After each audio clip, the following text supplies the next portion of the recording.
উপরে একজন আসে, আমি তো কারো ডাকেনি, আমি নিজেই তো সুস্থ না, তাহলে আমি কথা বলবো কেন? সাংবাদিক তো মানে খবর পাইলে আসে, ডাক দিতে হয় না। সাংবাদিককে আমার 10,000 টাকা দেবে? আমার 16,000 টাকা আছে, উনি কি আমাকে 10,000 টাকা দেবে যে এই যে আমি তোমাকে 10,000 টাকা আমি দিলাম? আপনাকে জিজ্ঞেস করতে চাচ্ছি, সেটার উত্তর দিবেন। আপনার নাম কি? হ্যাঁ, আপনার নাম কি? আমার নাম মোহাম্মদ রাসেল হাসান। বাবার নাম?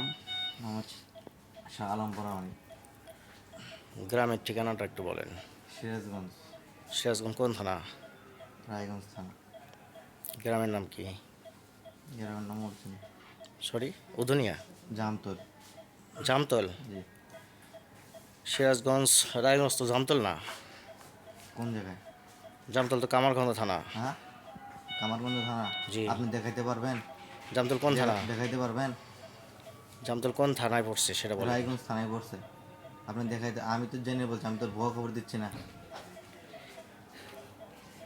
আমার বাড়ি জামতল, এটা জানেন? আপনার বাড়ি জামতল? জি। বাইরে যতগুলো লোক আছে ওনাদেরকে চেনেন তাহলে?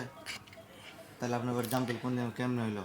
আপনারা তো আমি আচ্ছা, আপনার কোনোদিন কি দেখিনি ঘটনাটা জামতল। সেটা বলেন। হ্যাঁ, ঘটনাটা কি হয়েছে?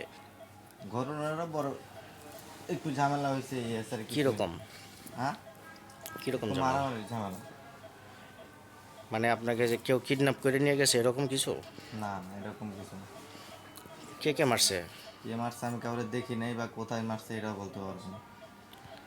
মানে কে কে নিছে এটা জানেন না? না কাউকে চেনেনও নাই? না তাহলে যে আপনার বলছেন বা এই কেউ টাকা টুকা চাইছে আপনাদের কাছে? না টাকা চায় নাই না? না, ও, আপনাদের এই কোথার থেকে নিয়ে গেছে?